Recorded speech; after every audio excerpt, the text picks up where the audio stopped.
Bonjour à tous, aujourd'hui je vais vous montrer comment réaliser très facilement une crème de soin maison.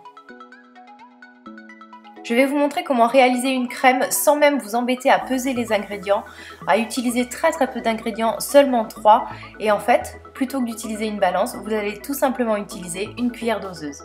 En fin de vidéo, je vous dirai comment réaliser une crème personnalisée selon votre type de peau et vos besoins. C'est parti!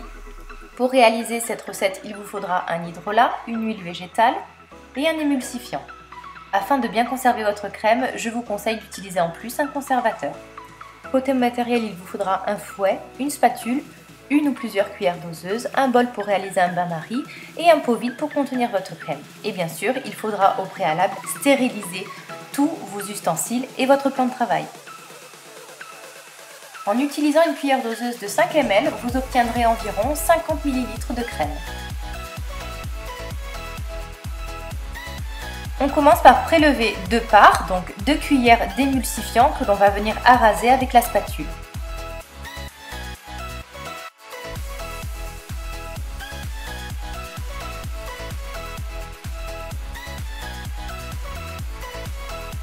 Avec la même cuillère doseuse, on va prélever 3 parts d'huile végétale.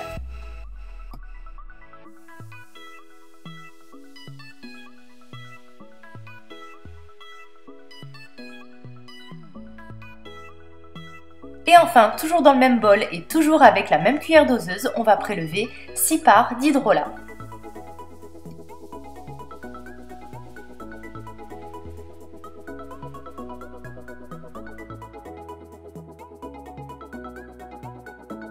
Il vous suffit ensuite de mettre ce bol au bain-marie.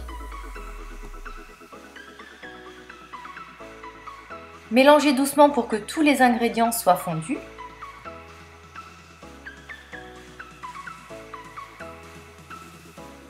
Vous allez voir, une fois que les ingrédients seront fondus, votre émulsion va commencer à prendre. Il va falloir commencer à battre vigoureusement votre crème et ensuite la sortir du feu et continuer toujours à la mélanger jusqu'à ce que l'émulsion soit bien stable.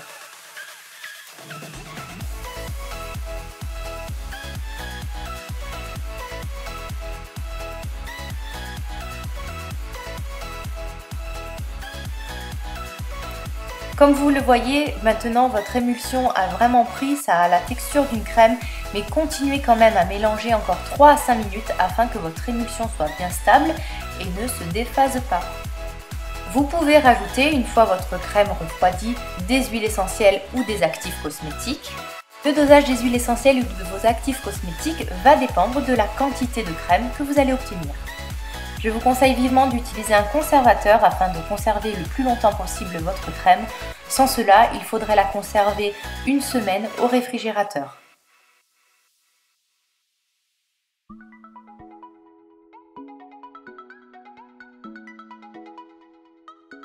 Il ne reste plus qu'à transvaser votre crème dans un pot que vous avez au préalable stérilisé.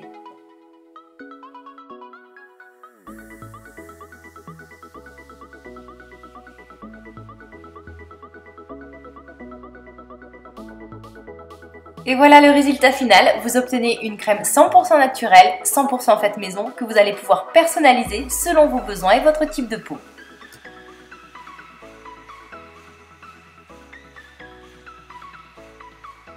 J'espère que vous vous êtes rendu compte à quel point c'est facile de réaliser ses propres crèmes maison. Il n'y a rien de sorcier là-dedans, c'est pas plus difficile que de faire une recette de cuisine. Et ce qui est bien, c'est que vous pouvez vraiment obtenir des soins personnalisés en variant vos ingrédients. Cette crème contient 3 ingrédients principaux.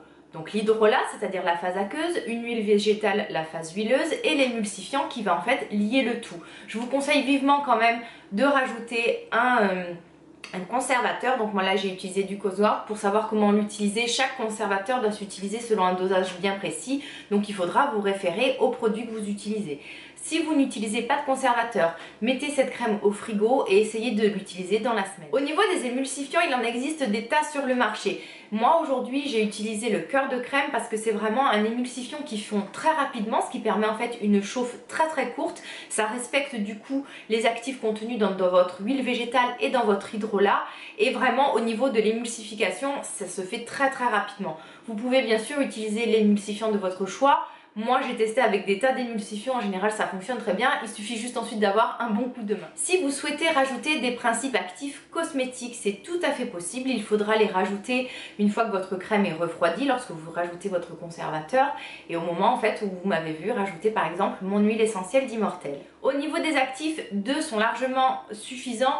Tout simplement parce que déjà l'hydrolat contient déjà beaucoup de vertus, beaucoup d'actifs. Les huiles végétales que vous allez utiliser aussi, ou l'huile végétale même si vous en utilisez qu'une, ce sont déjà 2 produits très nobles et très riches qui contiennent déjà pas mal en fait de principes actifs bénéfiques pour votre peau. Donc c'est pas la peine ensuite d'en cumuler 5-6 par derrière.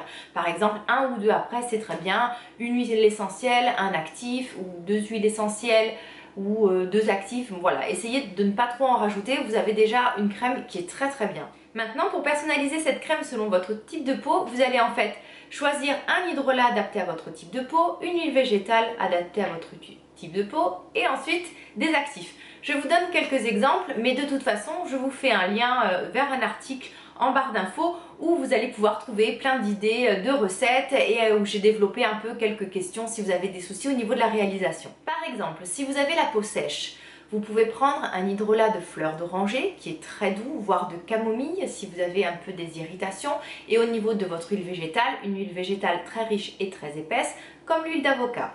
Si votre peau est normale, vous pouvez rester par exemple sur un hydrolat de rose qui est très connu, que tout le monde connaît, qui a des 1001 vertus, qui est très agréable d'utilisation, et une huile végétale de jojoba qui a une composition très proche du sébum, qui n'est pas grasse, qui nourrit, qui hydrate et qui sera parfaitement adaptée à votre type de peau.